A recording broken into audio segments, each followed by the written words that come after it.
कहानी की शुरुआत में हम एक जेल को देखते हैं जिसका नाम द शॉशैंक रिडेम्पशन है। ये दुनिया की सबसे सिक्योर तरीन जेल है। इस जेल में हजारों कैदी हैं, लेकिन आज तक इस जेल से कोई भी कैदी फरार नहीं हो सका क्योंकि इस जेल की सिक्योरिटी बहुत ही ज्यादा स्ट्रिक्ट है। इस जेल में ऐसे कैदी भी हैं जिन्होंने अपनी पूरी जिंदगी इसी जेल में बिता दी, लेकिन इन्हें इस जेल से भागने का ख्याल तक नहीं आया क्योंकि इस जेल से भागने की कोशिश करने वाले कैदी की सजा सीधा मौत है। अब यहाँ सीन कट होता है और हमें कोर्ट में एंडी नाम के एक आदमी को दिखाया जाता है जो अमेरिका के एक बहुत ही बड़े बैंक का बैंकर है। जज उसे उसकी वाइफ और उसके लवर के मर्डर के इल्जाम में उम्र भर कैद की सजा सुनाता है, लेकिन एंडी कहता है कि मैंने ये मर्डर नहीं किए हैं। पर एंडी खुद को बेगुनाह साबित करने के लिए उसके पास कोई प्रूफ नहीं था, जिस वजह से कोर्ट का जज एंडी को उम्र भर कैद के लिए दुनिया की सबसे सिक्योर जेल दी शॉशैंक रिडेम्पशन भेज देता है। एंडी के साथ और भी कई सारे कैदी होते हैं और जब इन कैदियों को जेल के अंदर लाया जाता है तब जेल के अंदर मौजूद बाकी कैदी आपस में शर्त लगाते हैं कि आज रात इन नए आने वाले कैदियों में से कौन सा कैदी रोएगा, और इसके लिए ये लोग एक डिब्बी सिगरेट की शर्त लगाते हैं। ये लोग बाहर लाइन से खड़े नए आने वाले कैदियों में से एक एक कैदी को चुन लेते हैं। तब रेड नाम का एक कैदी एंडी पर दांव लगाता है क्योंकि उसे लगता है कि एंडी बहुत ही मासूम है और वो बहुत ही अमीर घर का है जिसने कभी तकलीफ नहीं झेली, इसलिए उसे लगता है कि वो आज रात सबसे पहले रोएगा। इसके बाद सभी कैदियों को लाइन से जेल के अंदर लाया जाता है और हर एक कैदी को उसके सेल में बंद कर दिया जाता है। कुछ देर बाद रात हो जाती है और तब पुराने कैदी नए आने वाले कैदियों पर चिल्लाने लगते हैं ताकि उनमें से कोई डर जाए और रोने लगे, और ऐसा ही होता है। इन नए आने वाले कैदियों में से एक कैदी फूट फूट कर रोने लगता है और कहता है कि मुझे घर जाना है। तब वहाँ गार्ड आते हैं और उसे रोने से मना करते हैं, लेकिन जब वो आदमी रोना बंद नहीं करता तब गार्ड उसे सेल से बाहर निकालकर इतना पीटते हैं कि वह बेहोश हो जाता है। दूसरी तरफ रेड एंडी पर लगाया हुआ दांव हार जाता है और रेड समझ जाता है कि एंडी बहुत ही स्ट्रांग है क्योंकि इतना डराने के बावजूद उसने एक आवाज तक नहीं की। इसलिए अगले दिन रेड अपने साथी को सिगरेट का एक डिब्बा दे देता है क्योंकि रेड एंडी पर लगाया हुआ दांव हार चुका था। तभी हम एंडी को देखते हैं जो अकेला चुपचाप ब्रेकफास्ट कर रहा होता है। तब एंडी की मुलाकात जेल के सबसे पुराने कैदी ब्रुक्स से होती है। ब्रुक्स को यहाँ इस जेल में लगभग 50 साल पूरे होने वाले हैं। एंडी समझदारी से ब्रुक्स से इस जेल के सभी छोटे बड़े रूल्स और हर एक कैदी के बारे में जानने की कोशिश करता है। तब ब्रुक्स एंडी को जेल का हर एक सीक्रेट बता देता है और वो एंडी से कहता है कि अगर तुम्हें जेल के बाहर से कुछ मंगवाना हो तो रेड नाम के कैदी के पास जाना। ये सुनते ही एंडी भी इंतजार नहीं करता और वह सीधा रेड के पास पहुंच जाता है और रेड से कहता है कि मैंने सुना है तुम बाहर से किसी भी चीज को अंदर मंगवा सकते हो। तब रेड कहता है हाँ मैं मंगवा सकता हूँ, लेकिन ऐसी चीज जो यहाँ से भागने या फिर किसी को मारने में काम ना आती हो। एंडी रेड से कहता है कि मुझे हैमर यानी एक हथौड़ा चाहिए। हथौड़े का नाम सुनते ही रेड कहता है कि तुम्हें हथौड़ा ही क्यों चाहिए, क्या तुम हथौड़े से किसी को मारने वाले तो नहीं हो? तब एंडी कहता है नहीं, मैं किसी को मारने वाला नहीं हूँ, मेरा यहाँ कोई भी दुश्मन नहीं है। ये सुनकर रेड कहता है कि तुम्हारा यहाँ दुश्मन तो नहीं है, लेकिन जल्द ही कुछ लोग तुम्हारे दुश्मन बनने वाले हैं। वो कुछ लोगों की तरफ इशारा करके एंडी को वार्न करता है कि इन लोगों की गंदी नजर तुम पर है, इसलिए इनसे बच कर रहना। अगले दिन एंडी के कहने पर रेड उसके लिए हैमर मंगवा देता है और जब वो हथौड़ा देखता है तो रेड हंसने लगता है क्योंकि हथौड़ा साइज में बहुत ही छोटा होता है और रेड मन ही मन सोचता है कि इस हथौड़े से जेल में सुरंग बनाने में 600 साल लग जाएंगे। इसके बाद रेड ब्रुक्स के जरिए एंडी के सेल तक हथौड़ा पहुंचा देता है। ऐसे ही दिन बीतते हैं और एक दिन जब एंडी लॉन्ड्री में काम कर रहा होता है तब वो 3 लोग जिनकी एंडी पर गंदी नजर होती है वो एंडी को पकड़ लेते हैं। एंडी उनसे अपने आप को छुड़ाने की कोशिश करता है पर 3 लोगों को वह अकेले कंट्रोल नहीं कर पा रहा था, इसलिए ये तीनों पहले एंडी को खूब पीटते हैं और फिर एंडी के साथ गलत करते हैं। यह सिलसिला इसी तरह चलता रहता है। ये लोग हमेशा एंडी को पकड़ते और फिर उसे मारकर उसके साथ गलत करते रहते। इस तरह से 2 साल बीत जाते हैं और एक अनाउंस होता है कि छत की मरम्मत के लिए कुछ लोगों की जरूरत है। यहाँ कैदियों की एक टीम छत के काम के लिए तैयार हो जाती है जिसमें रेड और एंडी भी शामिल होते हैं। ये लोग सब अपने काम पर लग जाते हैं और छत पर उनकी देखभाल की जिम्मेदारी एक बहुत ही सख्त सिक्योरिटी गार्ड की होती है जिसका नाम हैडली है। हैडली बहुत ही स्ट्रिक्ट इंसान है जो जरा सी गलती पर कैदियों को बहुत बुरी तरह पीटता है। जब सभी कैदी छत पर काम कर रहे होते हैं तब हैडली थोड़ा परेशान होता है और अपने साथियों से कहता है कि मेरे भाई की हाल ही में मौत हुई है जिसके अकाउंट में $30,000 पड़े हैं। अब मेरे भाई का मेरे अलावा इस दुनिया में और कोई नहीं है, इसलिए उसके पैसे पर मेरा हक बनता है। लेकिन परेशानी की बात यह है कि जब मैं इन $30,000 को अपने अकाउंट में ट्रांसफर करूंगा तब सरकार मुझसे टैक्स के रूप में सारे पैसे ले लेगी। हैडली जब अपने साथियों से यह बातें कर रहा था तब एंडी भी इसकी सारी बातें सुन लेता है। एंडी जो कि एक बहुत बड़ा बैंकर है उसे पता था कि इन पैसों को बिना गवर्नमेंट को टैक्स दिए कैसे निकाला जा सकता है। इसके बाद एंडी बिना सोचे हैडली के पास जाता है और उससे कहता है कि क्या तुम अपनी बीवी पर भरोसा करते हो। ये बात सुनते ही हैडली को गुस्सा आ जाता है और वह एंडी को पकड़कर छत के किनारे ले जाता है, लेकिन उसे नीचे फेंकने से पहले एंडी उसे बताता है, अगर तुम अपनी बीवी पर भरोसा करते हो कि वह तुम्हें धोखा नहीं देगी तो तुम आसानी से अपने भाई के पैसे अपनी वाइफ के अकाउंट में ट्रांसफर कर सकते हो, वह भी बिना टैक्स दिए, क्योंकि गवर्नमेंट का एक रूल है कि कोई भी इंसान अपनी पत्नी को पूरे जीवन में $60,000 तक गिफ्ट कर सकता है और इन पैसों पर कोई टैक्स नहीं लगता। और एंडी यह भी कहता है कि अगर तुम बाहर से किसी लॉयर को रखोगे तो वह तुमसे बहुत ज्यादा पैसे चार्ज करेगा, लेकिन मैं ये काम तुम्हारे लिए फ्री में कर सकता हूँ। तब हैडली पूछता है, बदले में तुम्हें क्या चाहिए? इस पर एंडी मुस्कुराते हुए कहता है, मुझे कुछ नहीं चाहिए, जब तुम्हारा काम हो जाए तुम बस मेरे सारे दोस्तों को बियर पिला देना। और अगले दिन सभी कैदी छत पर बैठकर बियर का मजा ले रहे होते हैं, यानी एंडी ने हैडली का काम कर दिया था। लेकिन एंडी बियर नहीं पीता, वह एक कोने में बैठकर सभी को बियर पीते देखकर खुश होता है। एंडी के साथी भी उससे बहुत खुश होते हैं, क्योंकि जेल में बियर पीना ऑलमोस्ट इम्पॉसिबल था, लेकिन एंडी की वजह से उनकी यह इच्छा पूरी हुई। फिर समय ऐसे ही बीतता है और एंडी और रेड की दोस्ती गहरी हो जाती है। कुछ दिन बाद जेल में सभी कैदियों को फिल्म दिखाई जाती है और सभी लोग रीटा हेवर्थ की फिल्म देख रहे होते हैं। तब एंडी रेड के पास आकर कहता है, मुझे रीटा हेवर्थ का एक बड़ा पोस्टर चाहिए। एंडी रेड से इसलिए पोस्टर मांगता है क्योंकि पूरे जेल में एक रेड ही था जो बाहर से किसी भी चीज को मंगवा सकता था। इसके बाद एंडी बाहर निकलता है, लेकिन जैसे ही वह बाहर आता है वहाँ वही 3 लोग खड़े होते हैं जो एंडी के साथ गलत करते थे। वह एंडी से कहते हैं, चलो हमारे साथ, लेकिन इस बार एंडी मना कर देता है। एंडी के मना करने पर वो लोग उसे पकड़ लेते हैं और उसके साथ जबरदस्ती करने की कोशिश करते हैं, लेकिन एंडी भी उनका मुकाबला करता है, पर वो लोग 3 होते हैं, जिस वजह से वो एंडी को बहुत ही बुरी तरह से पीटते हैं। पर आज ये लोग एंडी के साथ कुछ कर नहीं पाते, लेकिन एंडी को ये लोग इतना मारते हैं कि एंडी 1 महीने के लिए अस्पताल में चला जाता है और साथ ही वो आदमी जिसने एंडी को मारा होता है उसे 1 हफ्ते के लिए काल कोठरी में डाल दिया जाता है। 1 हफ्ते बाद जब वो वापस अपने सेल में आता है तो वहाँ पर वही ऑफिसर होता है जिसका एंडी ने $30,000 का टैक्स बचाया था, और इस ऑफिसर को किसी ने बता दिया था कि एंडी को इस आदमी ने इतना मारा है कि वो बेचारा 1 महीने के लिए अस्पताल में चला गया है। अब यहाँ वो ऑफिसर उस आदमी को इतनी बुरी तरह से मारता है कि वो हमेशा के लिए पैरालाइज हो जाता है। 1 महीने बाद जब अस्पताल से एंडी वापस अपने सेल में आता है तब उसे अपने सेल में रीटा हेवर्थ का एक बड़ा पोस्टर मिलता है, जो कि असल में एक वेलकम गिफ्ट होता है रेड की तरफ से। इस तरह से दिन गुजरते हैं और एक दिन जेल का वार्डन सिक्योरिटी गार्ड के साथ एंडी के सेल में आता है और उसके सेल की तलाशी करवाता है। सेल की चेकिंग लेने के बाद जब वार्डन को कुछ नहीं मिलता तब वार्डन की नजर सामने लगे पोस्टर पर पड़ती है। वार्डन कहता है कि वैसे तो मैं सेल में पोस्टर अलाउ नहीं करता, पर तुम इसे अपने सेल में लगा सकते हो। दरअसल तलाशी तो एक बहाना होता है। वार्डन को इस ऑफिसर ने बताया था कि किस तरह से एंडी ने उसका $30,000 का टैक्स बचाया, इसीलिए वार्डन अपने फायदे के लिए एंडी से मिलना चाहता था। एंडी के हाथ में बाइबल होती है जिसे वह ले लेता है और बाइबल को लेकर वह यहाँ से निकल जाता है, पर कुछ ही दूर जाने के बाद वह वापस लौट कर आता है और उसके हाथ में जो एंडी की बाइबल होती है वह उसे लौटाते हुए कहता है कि मुक्ति इसी में है। अगले दिन वार्डन एंडी को अपने ऑफिस में बुलाता है और कहता है कि तुम्हारे जैसे इंटेलिजेंट आदमी को जेल की सलाखों के पीछे नहीं रहना चाहिए, इसलिए वार्डन एंडी को लाइब्रेरी का असिस्टेंट बना देता है। लाइब्रेरी में वही बुक्स नाम का बूढ़ा आदमी होता है जो कई सालों से लाइब्रेरी संभाल रहा है। तभी वो ऑफिसर जिसके लिए एंडी ने $30,000 बचाए थे वह एक दूसरे ऑफिसर को एंडी के पास लेकर आता है। असल में उसे ITR का मसला था जिसे कुछ ही मिनटों में एंडी भर देता है, जिस वजह से पूरे जेल में एंडी के चर्चे होने लगते हैं। जैसे जैसे साल बीतते हैं एंडी के पास काम बढ़ता चला जाता है, जिस वजह से एंडी को अपने पास एक असिस्टेंट की जरूरत पड़ती है और वो अपना असिस्टेंट अपने सबसे अच्छे दोस्त रेड को बनाता है। एक दिन लाइब्रेरी में ब्रुक्स एक कैदी के गले पर चाकू रख देता है और वो उसे बिना वजह मारने की धमकी देता है। असल में सरकार ने उसकी सजा माफ कर दी है, पर वो इस जेल को छोड़कर नहीं जाना चाहता। आज उसे इस जेल में पूरे 50 साल हो चुके हैं। उसकी पूरी जिंदगी इसी जेल में बीत गई है और वो बिल्कुल भूल चुका है कि बाहर की दुनिया कैसी है।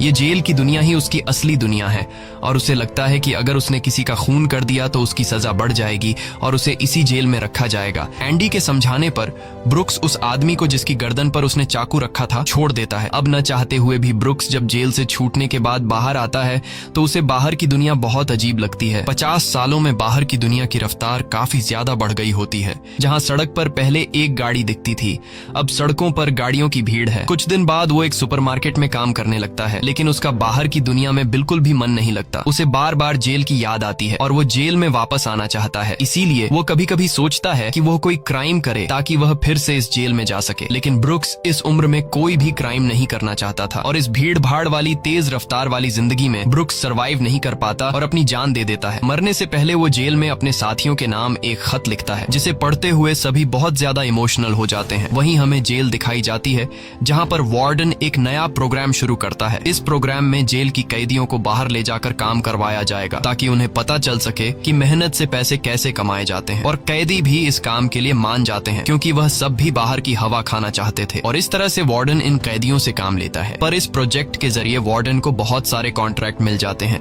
क्योंकि जेल के कैदियों की लेबर बहुत सस्ती होती है और जो बाहर की लोकल कंस्ट्रक्शन लेबर की टीम होती है उन्हें कहीं पर भी काम नहीं मिलता, क्योंकि वार्डन उनका काम आधी कीमत पर अपने कैदियों से करवाता है। और वार्डन आधी कीमत पर काम इसलिए करता है क्योंकि कैदी कोई लेबर तो थे नहीं जिनको वार्डन दिहाड़ी दे पाता। इसलिए वार्डन फ्री में कैदियों से काम करवाकर बहुत सारा पैसा कमाने लगता है और उसका यह पैसा ब्लैक का होता है। लेकिन एंडी एक बैंकर होने की वजह से वार्डन का सारा ब्लैक मनी व्हाइट में बदल देता है। दरअसल एंडी इन पैसों को एक ऐसे आदमी के नाम पर जमा करता है जो इस दुनिया में है ही नहीं, और वह उसके अकाउंट में सारा पैसा ट्रांसफर कर देता है ताकि अगर कल को पुलिस को पता भी चल जाए तो पुलिस एक ऐसे आदमी को ढूंढ रही होगी जो इस दुनिया में कभी पैदा ही नहीं हुआ। अब यहाँ जेल में एक नया कैदी आता है जिसका नाम टॉमी है। टॉमी बहुत यंग होता है और वह इस छोटी सी उम्र में कई सारी जेलों में जा चुका है। टॉमी एक बहुत ही फ्रेंडली नेचर का था, इसलिए उसकी जल्द ही जेल में बहुत से कैदियों से दोस्ती हो जाती है। एक दिन खाने की टेबल पर टॉमी सबसे कहता है कि मैं पिछले कई सालों से चोरी कर रहा हूँ, इसलिए मैं यहाँ की कई सारी जेलों में जा चुका हूँ और इस बार भी मैं चोरी की वजह से इस जेल में आया हूँ। टॉमी की बात सुनते हुए एंडी उसे कहता है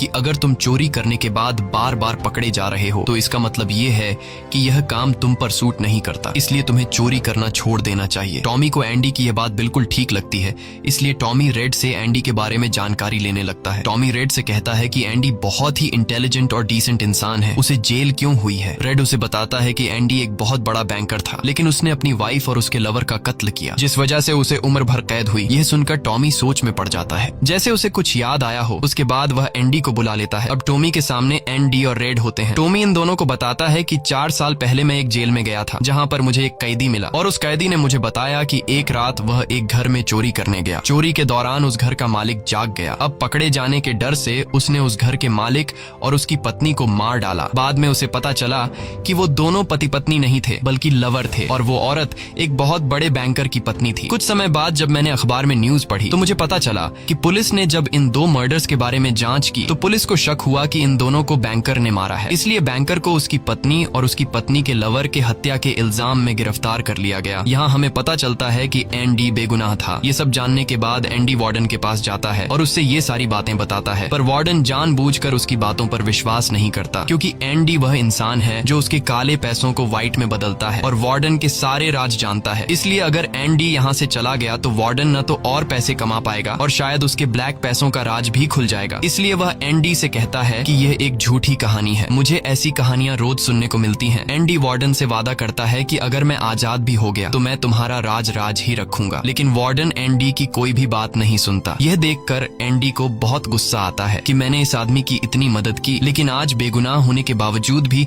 मुझे ये बाहर नहीं जाने दे रहा। इसलिए एंडी वार्डन पर चिल्ला पड़ता है। तब वार्डन एंडी को 1 महीने के लिए काल कोठरी में डाल देता है और उसके बाद वह सीधे टॉमी के पास जाता है और वार्डन टॉमी से पूछता है कि क्या तुमने जो बातें एंडी को बताई हैं वह सारी सच हैं। टॉमी कहता है हाँ ये बिल्कुल सच है। इसके बाद वह टॉमी से कहता है कि क्या अगर तुम्हें कोर्ट में बुलाया जाए तो तुम कोर्ट में इस बात की गवाही दे सकते हो। तब टॉमी कहता है हाँ मैं इसके लिए तैयार हूँ। यह सुनते ही वार्डन ऊपर गार्ड को इशारा करता है और वह गार्ड टॉमी को गोलियों से छलनी कर देता है। इसके बाद वार्डन एंडी के पास जाता है और उसे कहता है कि टॉमी ने भागने की कोशिश की थी इसलिए उसे गोली मार दी गई। लेकिन एंडी समझ जाता है कि टॉमी को क्यों मारा गया और एंडी मन ही मन सोचता है कि वार्डन बहुत ही घटिया इंसान है। एंडी वार्डन से कहता है कि आज के बाद मैं तुम्हारा काम कभी नहीं करूंगा। तब वार्डन कहता है कि मेरा काम तो तुम्हें ही करना पड़ेगा, वरना मैं यह जेल तुम्हारे लिए नरक बना दूंगा। और जाते हुए वार्डन सिक्योरिटी गार्ड से कहता है कि उसे एक और महीने के लिए काल कोठरी में रखो। काल कोठरी एक बहुत ही खौफनाक जगह थी, जहाँ काले अंधेरों में कैदी को पूरे 1 महीने रहना पड़ता था। अब एंडी इस काल कोठरी में 1 महीना तो बिता चुका था, लेकिन अब उसे एक और महीना उसी अंधेरे वाले छोटे से कमरे में बिताना पड़ेगा। बाहर पूरे जेल में यह खबर फैल जाती है कि एंडी उस गुनाह की सजा काट रहा है जो उसने कभी किया ही नहीं था। जेल के अंदर मौजूद सभी कैदियों को एंडी के लिए बहुत दुख होता है। अब काल कोठरी में पूरे 2 महीने गुजारने के बाद जब एंडी बाहर आता है तो रेड उसके पास आता है। एंडी रेड से पूछता है कि क्या तुम कभी इस जेल से बाहर निकल पाओगे? रेड कहता है हाँ, लेकिन तब जब मैं बहुत बूढ़ा हो गया होऊंगा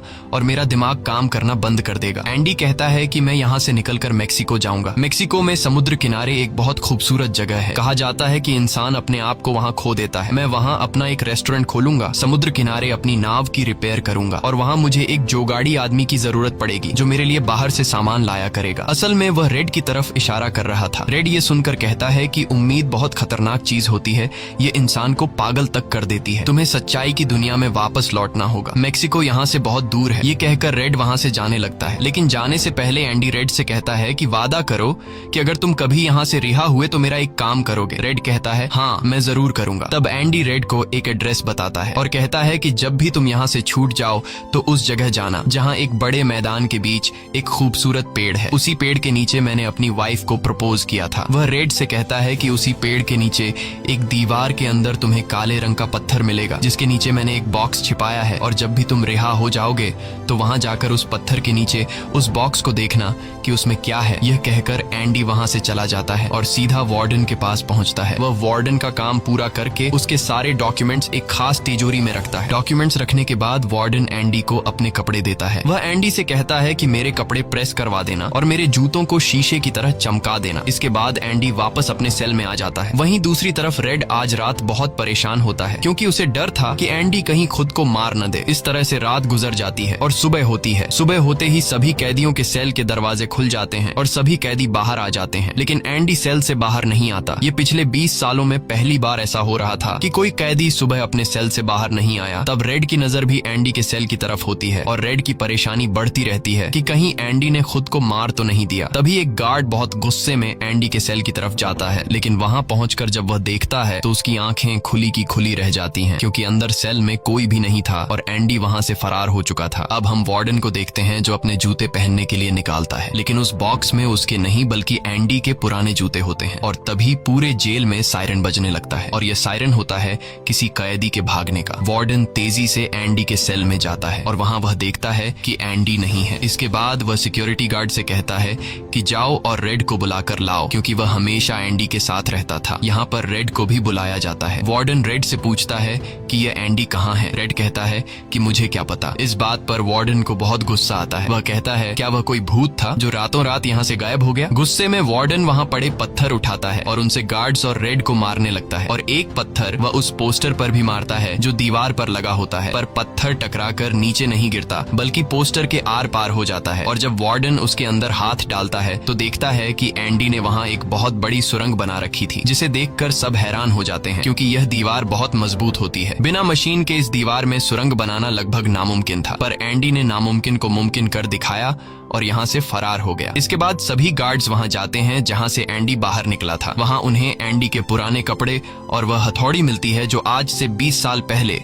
एंडी ने रेड से मंगवाई थी। ये वही हथौड़ी होती है जिससे पिछले 20 सालों से एंडी अपनी सेल की दीवार में सुरंग बना रहा था। 20 सालों से एंडी ने यह काम इतनी बारीकी से किया कि किसी को पता तक नहीं चला। साथ ही दीवार से जो भी मिट्टी निकलती थी वह उसे अपनी जेब में रखकर ग्राउंड में बिखेर देता था। एंडी ने आखिरी बार जब वार्डन के लिए काम किया था तो वह वार्डन के काले पैसों के सारे डॉक्यूमेंट्स अपने पास रख लेता है और उसके पास जो उसकी बाइबल होती है वह उसे वार्डन की नजरों के सामने चालाकी से उसकी तिजोरी में रख देता है। और एंडी वार्डन को ऐसे दिखाता है कि जैसे ये बाइबल नहीं बल्कि उसके डॉक्यूमेंट्स हैं। साथ ही वार्डन ने जो अपने कपड़े उसे प्रेस करने के लिए दिए थे, एंडी पहले वार्डन के कपड़ों को पहनता है और फिर उसके ऊपर अपने पुराने कपड़े पहन लेता है। और वे जूते जो वार्डन ने उस उसे शीशे की तरह चमकाने के लिए दिए थे, एंडी उन्हें पहनकर निकल जाता है। रात को जैसे ही सारी लाइट्स बंद होती हैं, एंडी अपने सेल में की गई सुरंग से बाहर निकलता है। इसके बाद वह एक गटर का पाइप तोड़ता है और उस पतले से गटर के पाइप में रेंगता हुआ उस जेल से फरार हो जाता है, जिससे आज तक कोई भी भाग नहीं सका था। हालांकि एंडी जिस गटर के पाइप से रेंगता हुआ बाहर निकला था